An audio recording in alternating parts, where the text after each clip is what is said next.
Hi, my name is Daudi Mugabi and this is Business Mike episode 20. My guest today is Jordan Agolli. He's a 20-year-old serial entrepreneur who started his first business at the age of 14. In this episode, Jordan shares his entrepreneurial journey as well as the lessons he's learned along the way. All this and more next on Business Mike.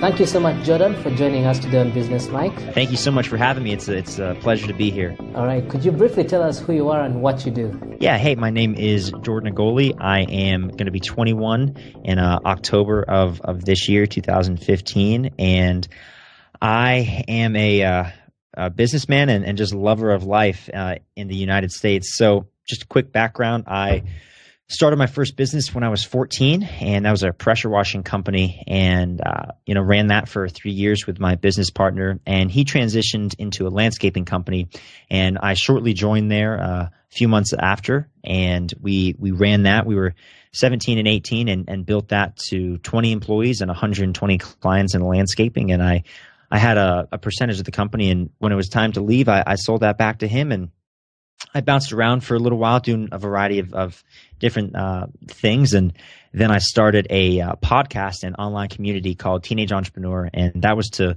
really help connect young entrepreneurs and really businessmen and women to successful individuals that have done what we want to do, and built that community. And the show was listened to in over 60 countries. And took me all over the world, Europe and all over the United States. A wonderful experience. And I told you this, Dowdy, I put that on hold because I got a wonderful opportunity from one of my business mentors to be his director of operations for his marketing company. And I chose to take a break from the entrepreneurial path because I'm still very young and I know that there's a lot to learn. And the only way I can learn that is being around people that are better than I am. And so I took that opportunity in February of this year. So that's currently what I'm doing. But as for what's in the future, I have no idea. I'm excited. Well, I'm curious because I've heard you talk about this as well in other podcasts, how you started your businesses at such a young age of 14 years old. How is it that a kid that young has an entrepreneurial mind? Like, weren't you fascinated by toys and video games like the rest of us? Yeah, that's a fantastic question. And I ask myself that a lot. It could stem from a variety of things. Probably the first one would be that my father is a very successful business owner himself.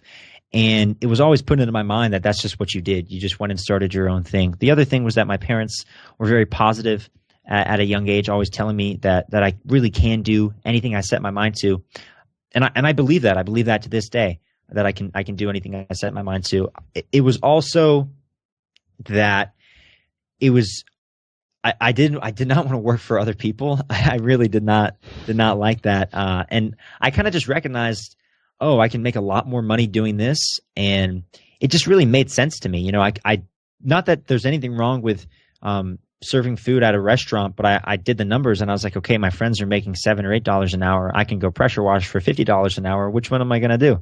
It was just a lot easier. And the other thing is I didn't have any risk at a young age. I didn't have a wife and kids. I didn't have my own place to live. I was supported by my parents, so I could go out and take that risk and really have nothing to lose. So it made sense, man.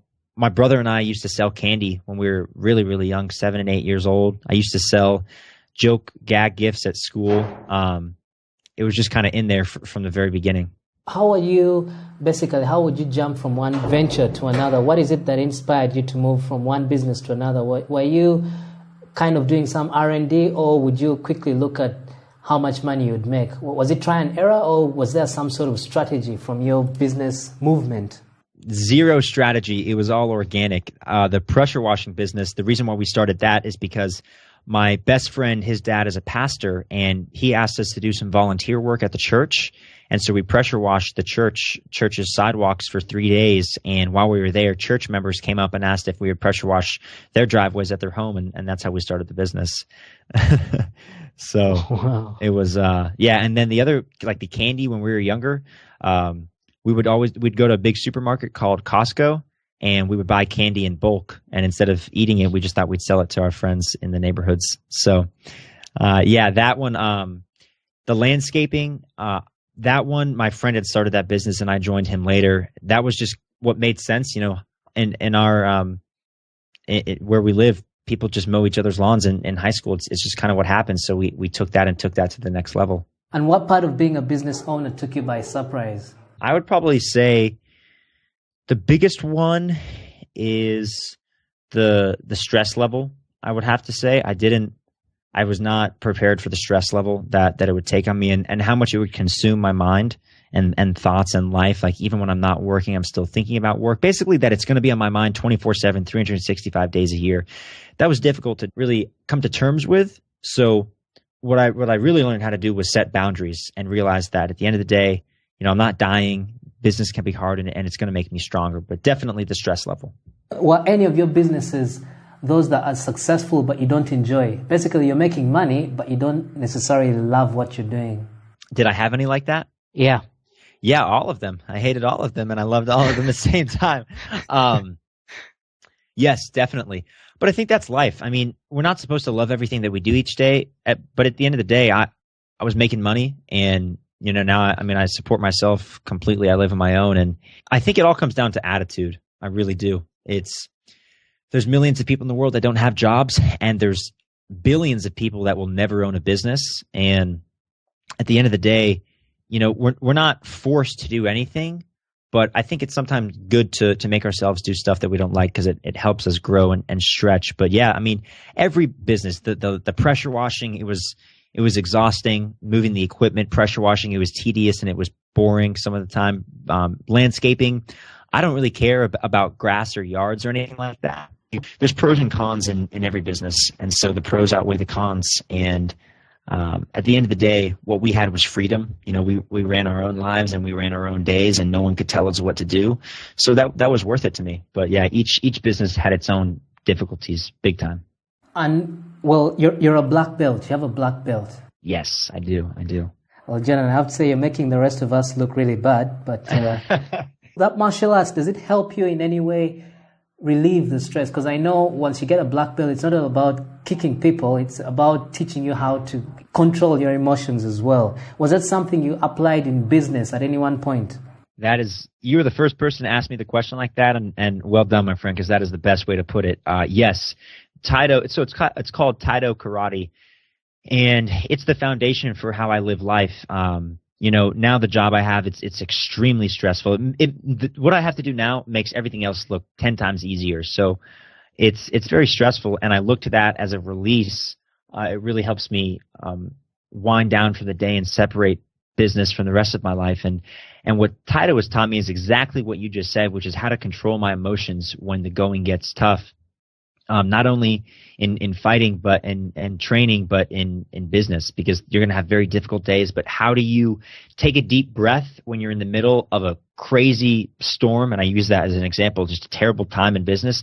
How do you take a deep breath and work through that? Because the successful people, you can't get overwhelmed. You can't get overwhelmed because then you're going to crumble. And if you crumble, then things will not go well. So you got to learn how to take a deep breath when things are difficult.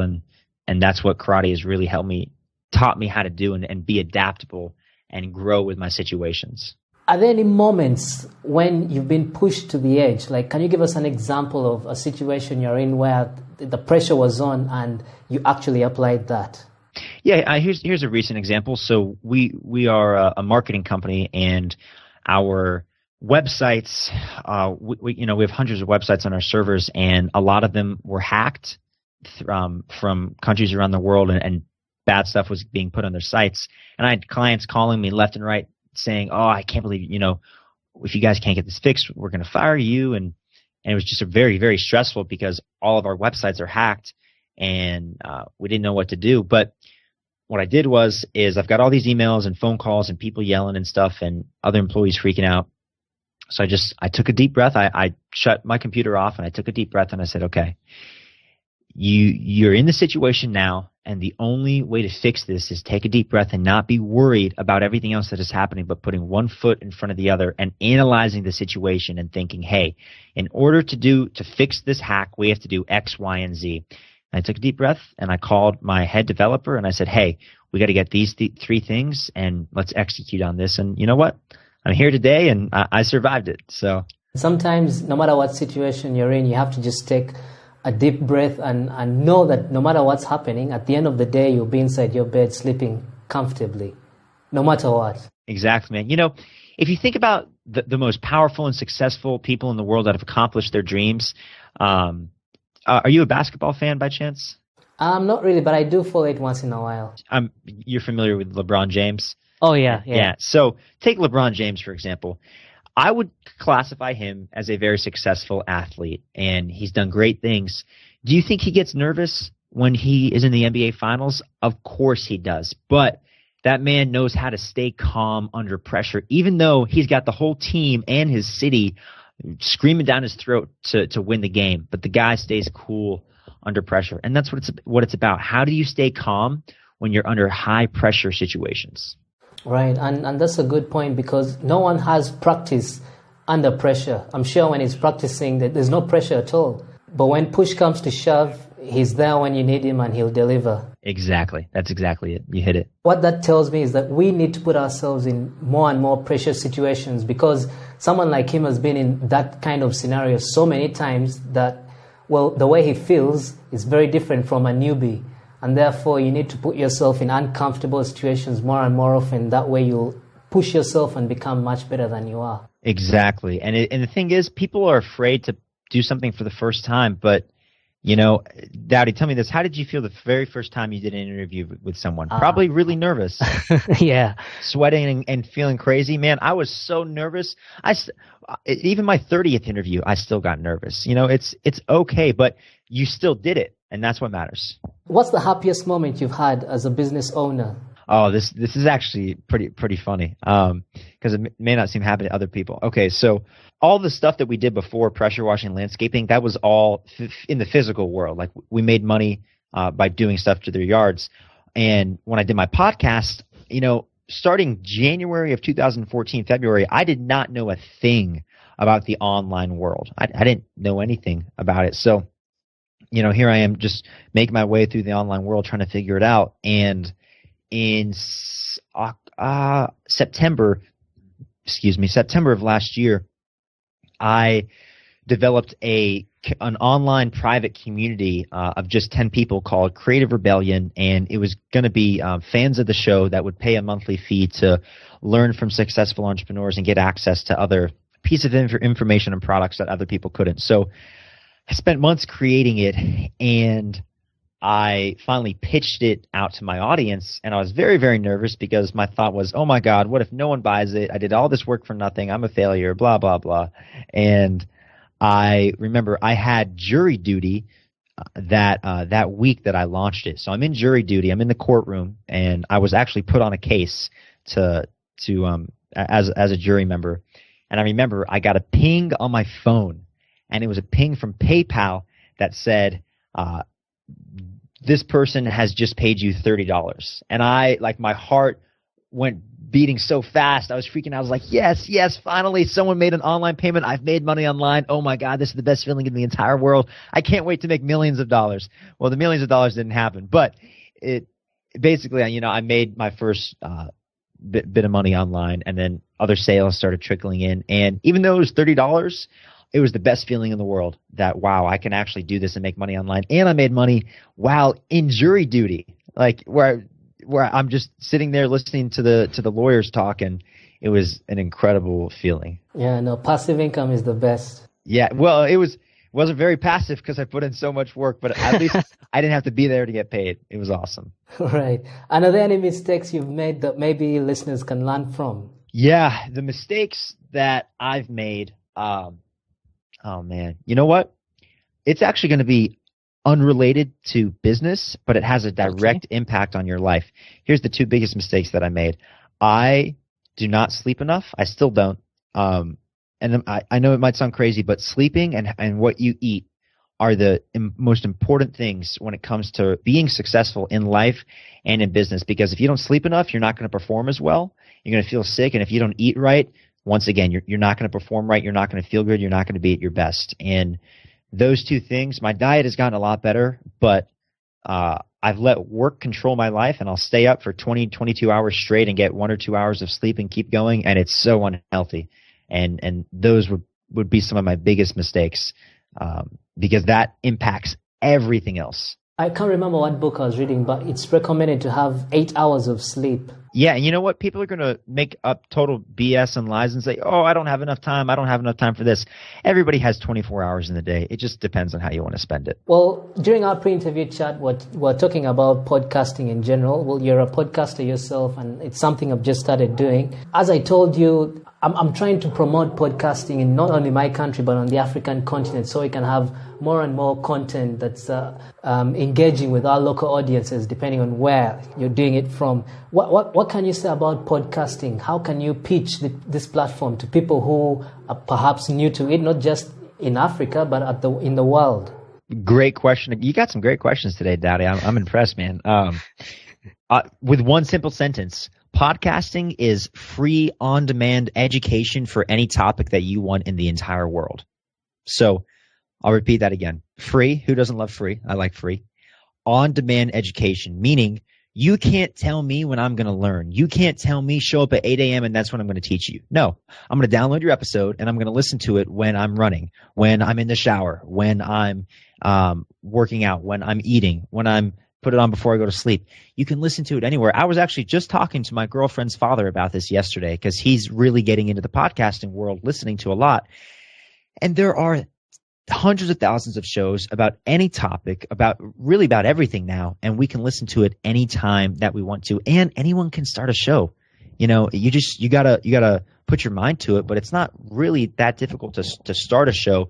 To continue having a show is hard, but man, I would say again, free on-demand education about anything, and some really high-level people are teaching. What podcasting's done for me is I've managed to have conversations with people in positions that I ordinarily wouldn't. I mean, I've had interviews with huge business owners, people with PhDs, very successful people, and once you tell them, you know, can I have a chat with you for my podcast, they give you an audience, and all of a sudden you're interacting with people that are very, very inspiring and influential as well.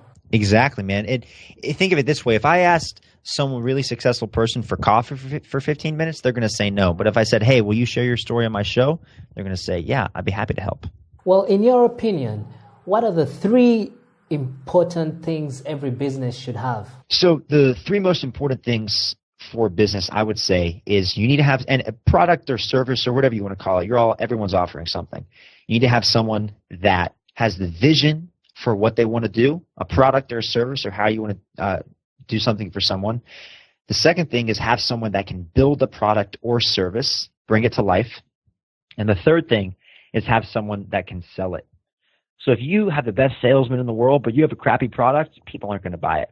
If you have a great product and no one can sell it, then you're not going to make any money. If you have a great visionary, someone who has the best idea, but no one that can sell it or bring it to life, they're all worthless without each other. So have someone that can have the vision, someone that can bring it to life, and someone that can sell it.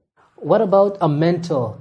Well, you mentioned you had a mentor that helped you basically get a job and also learn a few things about business. How important is a mentor for anyone at any level in business?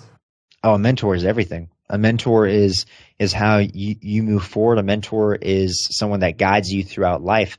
A mentor for me is the reason I'm in the position that I am today. Jeff Hopek was and is my mentor, and he's now the guy that I work for, and someone that I care very deeply about.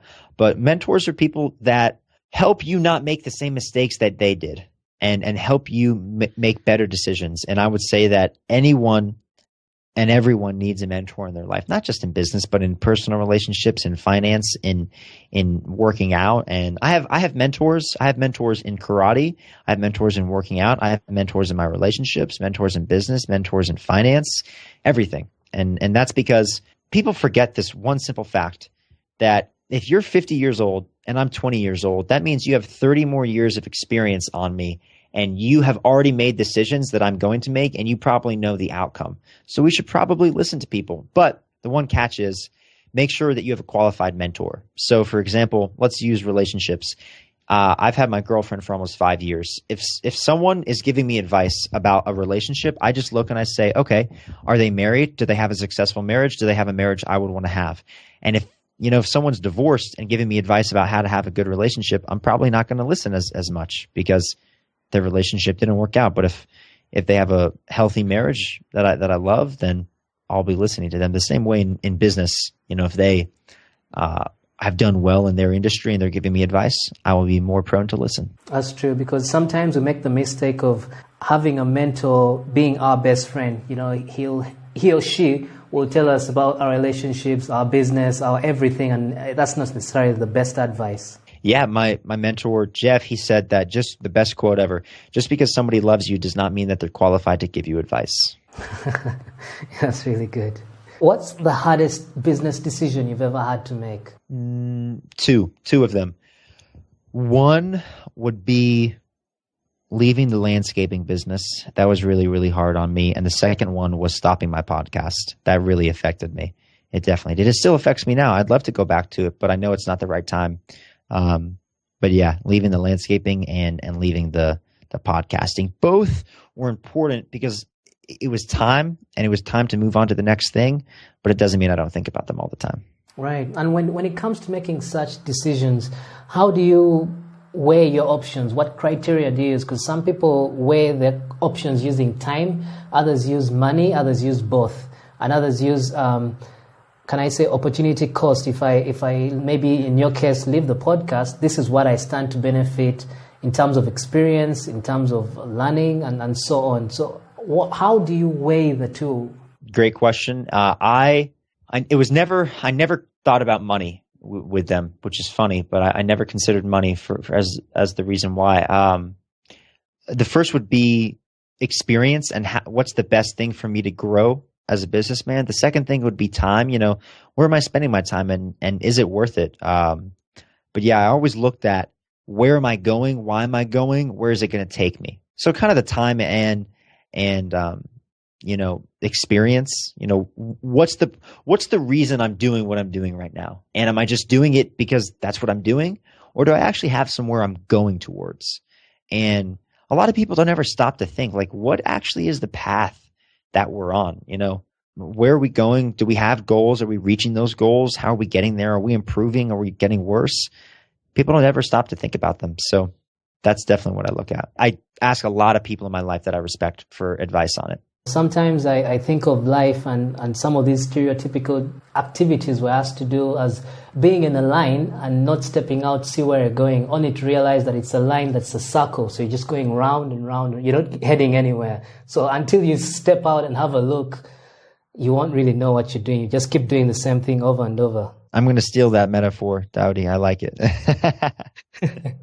Well, if you had a time machine, if you could go back to when you're 18 years old, which isn't too far for you, what book would you give yourself? What movie would you recommend that came out between the time when you're 18 and now? And what habit would you try to change? Love this question. All right. First one would be the book called Don't Sweat the Small Stuff. Have you heard of it? Yes, I have. I love that book. That book changed my life. It really helped me look at life differently and not take things so seriously and not make a big deal out of them. Hands down, Don't Sweat the Small that one. And can I give two books? Mm-hmm. That one and How to Win Friends and Influence People. Oh, yes. That's my favorite book, Dale Carnegie. Yeah, fantastic book. So I would give those two to myself. What movie would I recommend? Oh, man, that's a tough one. I would recommend Interstellar. That's the movie. Have you seen that? Really? Yeah. No, I haven't. I would recommend Interstellar. The reason being, man, it really made me think about life a lot. It really, and also that's just the first thing that came to my mind. So if I took more time to think about it, I would probably Interstellar. That was a great movie that really had a lot of questions about life. It was fantastic. And what habit would I try to change? I would go right back to the diet and the sleeping one. I slept better when I was 18.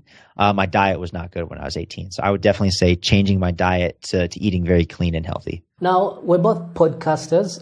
What podcasts inspire you? Let's see. The Tim Ferriss Show. I love his show because it Man, he just has the best guests ever, and they talk about such good stuff. The second one would be Smart Passive Income by Pat Flynn.